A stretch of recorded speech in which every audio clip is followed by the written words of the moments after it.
ഉണ്ണീസോയുടെ പ്രിയപ്പെട്ടവരെ, ജസയുടെ കുറ്റിയിൽ നിന്ന് ഒരു മുള കിളിർത്തു വരും. അവന്റെ വേരിൽ നിന്ന് ഒരു ശാഖ പൊട്ടിക്കിളിർക്കും. ഏശയ്യാ 11:1. ഏശയ്യായുടെ പ്രവചന പൂർത്തീകരണമായി ജസയുടെ മകനായ ദാവീദിന്റെ വംശത്തിൽ നിന്ന് രാജാവായി ഈശോ മിശിഹ നമ്മുടെ ഇടയിലേക്ക് കടന്നു വന്നു.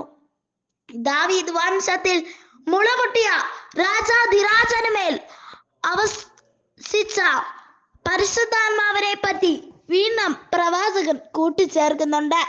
അതിപ്രകാരമാണ്: കർത്താവിന്റെ ആത്മാവ് അവന്റെ മേൽ ആവസിക്കും, ജ്ഞാനത്തിന്റെയും വിവേകത്തിന്റെയും ആത്മാവ്, ഉപദേശത്തിന്റെയും ശക്തിയുടെയും ആത്മാവ്, അറിവിന്റെയും ദൈവഭക്തിയുടെയും ആത്മാവ്. ഏശയ്യാ 11:2. നമ്മുടെ കുട്ടികൾ അനുദിനം പരിശുദ്ധാത്മാവിൽ ദാനങ്ങളിൽ നിറഞ്ഞ് ജീവിക്കാൻ ആയിട്ട് ആഗ്രഹിക്കാം, പ്രാർത്ഥിക്കാം.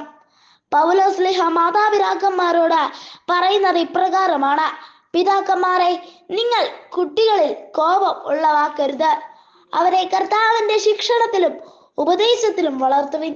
എഫേസോസ് 6:4. നമ്മുടെ കുട്ടികളെ നിരുന്മേഷരാക്കാതെ ആത്മവിശ്വാസത്തോടെ ദൈവത്തിന്റെ മക്കളായി വളർത്തുവാൻ നമുക്ക് പരിശ്രമിക്കാം. ഈശോ ജ്ഞാനത്തിലും പ്രായത്തിലും ദൈവത്തിന്റെയും മനുഷ്യരുടെയും പ്രീതിയിൽ വളർന്നു വന്നുവെന്ന് ലൂക്കാ സുവിശേഷകൻ എഴുതി വയ്ക്കുന്നുണ്ട്. അതെ, നമ്മുടെ കുട്ടികൾ ശാരീരികമായും ഭൗതികമായും ഒപ്പം തന്നെ മാനസികമായും ആത്മീയമായും വളരണമെന്ന് സുവിശേഷം ഓർമ്മിപ്പിക്കുന്നുണ്ട്. ഈ 4 തലങ്ങളിലും നമ്മുടെ കുട്ടികൾ വളരുവാനായിട്ട് നമുക്ക് പരിശ്രമിക്കാം. ഒപ്പം ഈശോയെ ഈ 4 തലങ്ങളിലും വളർത്തിയ പരിശുദ്ധ അമ്മയുടെ മാധ്യസ്ഥവും നമുക്ക് തേടാം. നമുക്കിന്ന് 5 എത്രയും ദയുള്ള മാതാവേ എന്ന പ്രാർത്ഥന ചൊല്ലി നമ്മുടെ കുട്ടികളെ ഉണ്ണീസോയ്ക്ക് സമർപ്പിക്കാം.